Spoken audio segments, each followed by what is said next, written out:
Hello, I'm Chris. You're watching Pros Park Pass, and we got to talk about some big news about Disney. There's strikes and everything's going on, and all this has happening, and there's a lot, and it is complicated. So, here's what we're going to do. First, let's acknowledge the fact that I'm wearing a different color shirt. I've decided that anytime there's breaking news about the strike or whatever, I'll wear a different color shirt. That way, if you ever see a thumbnail of me in a different color shirt, you immediately know, okay, it's going to be about business or breaking news or something along those lines about the strike. So that way you can choose to either watch it or not. Makes it easier for you guys.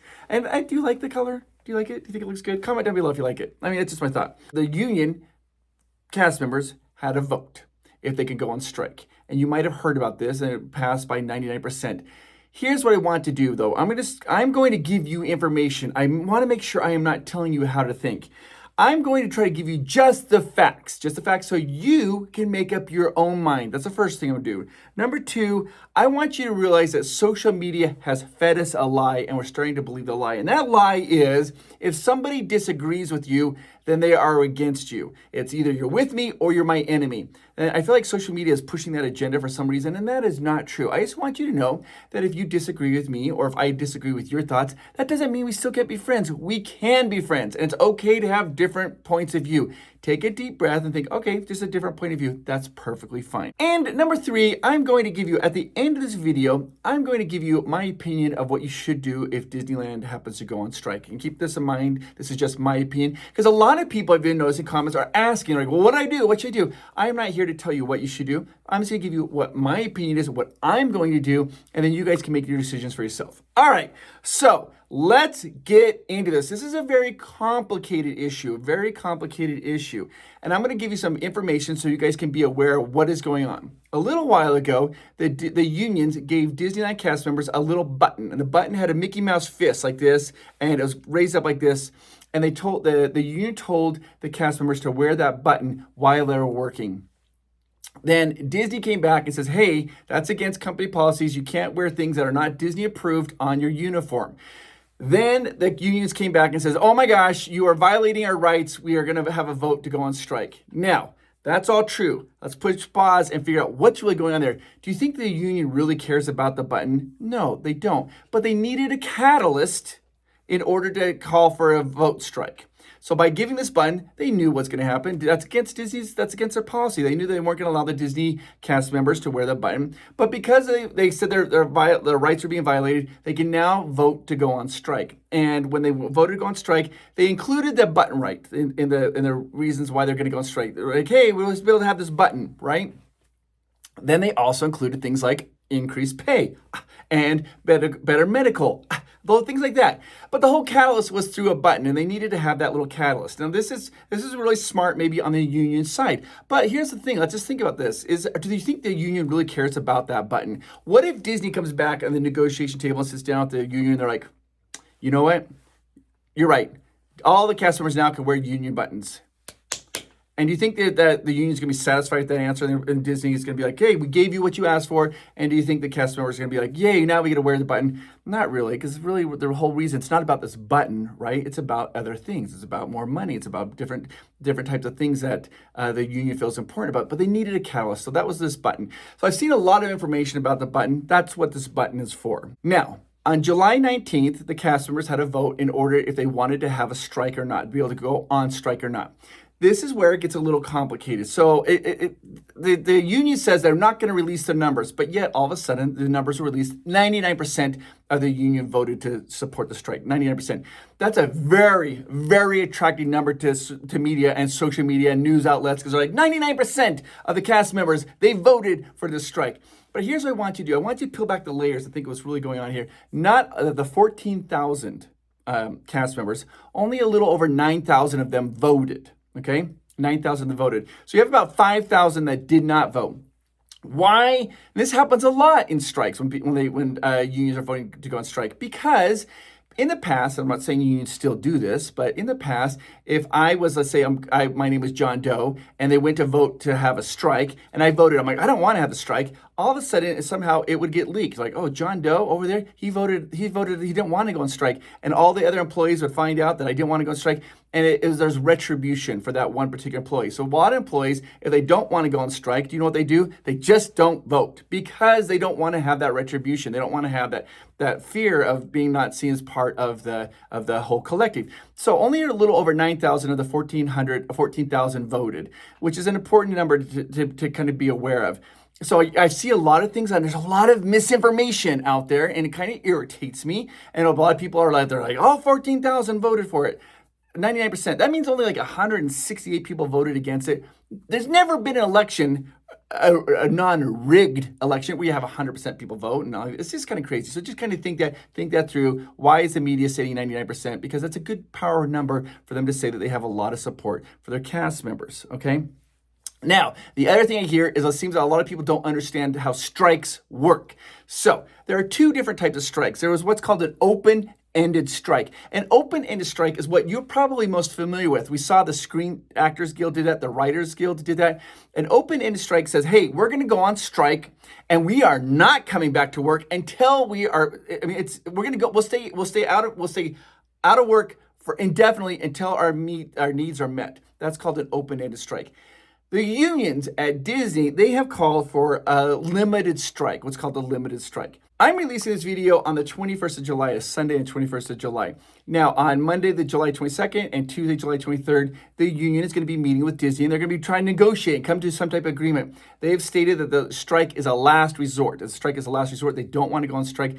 Strikes are very difficult. They're particularly difficult for the cast members who all of a sudden are not working. So it's very difficult for them. But the cast members need to be united to have their voices heard. So it's a powerful tool, but it's also very difficult. So on the 22nd and the 23rd, Disney and the union will be meeting together to decide if they could come to agreement. If they can't, if for some reason they can't, then the union might call for what's called a limited strike. And if they call for a limited strike, what that means is they might say, okay, guys, this Monday, Tuesday, and Wednesday, do not go into work. Do not go into work. And then say Thursday, Friday, Saturday, we're going to go back into work. And then we just want to show Disney how important we are and how difficult it's going to be if we are going to strike. So it's called a limited strike. And then the following week, they might say, okay, this Monday, Tuesday, Wednesday, Thursday, don't go to work. And it's going on. Now, a lot of people are saying, oh my gosh, if they do go on strike, Disney is going to be shut down. This is where I need you kind of to think this through. Disney's probably not going to be shut down, guys. It'd be very difficult to really shut down Disney because what's going to happen is Disney California Adventure and Downtown Disney, those cast members, this is not their union. Their union vote doesn't come up until September. So if Disneyland employees, cast members, they do go on strike and aren't coming to work, Disney has the right to go to Disney California Adventure and Downtown Disney employees say, hey guys, come in and fill in those spots that aren't being working. I know you work at the Little Mermaid and Disney California Adventure, but for your shift this day, I need you working Peter Pan. And I've seen a lot of misinformation. A lot of people are saying, well, geez, if Disney does that, they can't expect the Disney California Adventure employees to come over and do that. Those people, they're in their union. They're not going to support this. They're not going to do this. What they're really saying is this. I don't think they're thinking it through. If your employer says, hey, Chris, you work at Little Mermaid, tomorrow I need you to work at Peter Pan, and if I refuse to do that, it's not my union, that's a different union. If I refuse to do that, I could then be fired because I don't have the right to say I'm not going to be working, I'm going to go on strike because it's not my union on strike. So those employees will go over and they will fill in those voids and vacancies, and they'll be doing double duty while the Disneyland employees are on strike. So Disneyland is not going to be shut down because of a strike. All right, it'd be really, I would be incredibly shocked. I just don't see that happening in any way, shape, or form. Okay. Now, this is where the other area I need to talk to you about. There is no easy fix for this particular problem. And it's starting to irritate me because I see this all over. Somebody sent me this TikTok, right? And on the TikTok, there's this guy talking. He's like, well, what they should have done is, and I'm not trying to make fun of anybody, but it just irritates me. He's like, what they should have done, so they should have taken $200,000, for the Acolyte. They should not have made an Acolyte. They should have just given that $200 million, and they should have just given it to all the Disney cast members, and problem solved. And people are like, yeah, that's so smart. What that person really is saying is, all those people who worked on the Acolyte, all those cast members, all those artists, all of the people who worked on that particular project, we should have just fired them all and given all their salaries to the other employees, and that would have solved the problem. It's not that easy. It's very complicated. So these are very complicated issues. So if you're watching any social media and somebody's like, I got the perfect solution, be kind of wary of this because this is a very complicated issue. Okay, now, lastly, here's what I'm going to do. I'm going to give you my opinion of what I am going to do if Disneyland goes on strike. This is just my opinion. Keep that in mind. If you disagree with me, we can still be friends. That's perfectly fine. This is just my opinion. More importantly, though, if somebody disagrees with you in the comments, they're not your enemy. Don't attack them. I don't like that. In fact, if I see that, I'm just going to get rid of that kind of garbage because the world is just too negative anyways. So let's just get into this. If Disneyland goes on strike, okay, I will not be going during the strike. But keep in mind, I am an annual passport holder or what's called a magic key holder. I can go to Disneyland most times I want to because I have that magic key. So it's easy for me to go and it's really easy for me not to go. So since I have a passport or the magic key or the annual pass or whatever you want to call that, if Disney goes on strike, I'm not going to go because I can go any other time. That being said, if I did not have a magic key and I did not have an annual passport or any of those, whatever words you want to call it, an annual pass, and I lived in Iowa or I lived in Michigan or I lived in Idaho and I had made a family vacation to go to Disneyland during this time, would I go? Yes, 100%. I would definitely go. It's too difficult to tell a little 11-year-old boy and an 8-year-old daughter who got a trip planned for Christmas. So guess what, guys? For Christmas, we're going to be going to Disneyland in the summer. And all of a sudden say, guys, hey, we're not going to be going because Disneyland's going on. The cast members, they're having a disagreement with the Disneyland. Disneyland's having a disagreement. Kids aren't going to understand that. And you guys don't need to lose your money. I've seen a lot of people make comments like this. I think it's insensitive. We're like, well, yeah, you just eat the $10,000. Yeah, so if you don't lose the money, you support the cast members. That is asinine to me. Nobody, and I mean nobody, has the right to tell you how you can spend your money. The government with taxes, granted, but other than that, nobody has a right. If you've already booked your vacation, I believe, and you don't have an annual pass, and you're booked a vacation, you got your airfare, and you got your hotels, your tickets purchased, go. You can go. There are ways that you can support the cast members if there is a strike going on while you're on your vacation. Don't buy merchandise while you're at Disneyland. Don't buy food while you're in Disneyland. When you see the cast members outside, you can give them water because it's going to be hot. You can tell them you support them. They will appreciate that. You can still support them. You can maybe even take one day off and say, you guys, this day we're going to do something else. We're going to go to Knott's Berry Farm. We're going to go to Universal Studios. We're going to go to the beach. I did a whole video on cool, fun activities that you can do in Anaheim. Watch it over here somewhere around there. You can go to the House of Chimney Cakes. You can go down to Balboa and get a Balboa bar. You can go to the beach. There's so many cool things to do in Anaheim. Go see a baseball game if you want to do that. But you don't have to cancel your vacation because of what's going on. I don't believe that if you are a non-annual passport holder. If you have no tickets and you don't have an annual passport and you're thinking of going, you can at this point say, well, maybe I'll just wait to see how this shakes out and decide where I want to go. Or you could go to Walt Disney World. They have an amazing sale over Walt Disney World. Or you go to do any other theme parks that you want to go to. Or just go somewhere else. We just got back from Yellowstone. I'm going to be putting some videos up and showing how much fun we had in Yellowstone. I actually have a whole bunch of other Disneyland videos I filmed a couple of weeks ago. I'll be putting those out periodically as we're going along. But this is just my opinion. That's just my opinion. So to quickly recap, because I have a magic key and annual pass, I'm not going to go during the strike because I can go at any time I want to, and it's not that much of an inconvenience for me to do that to support the cast members.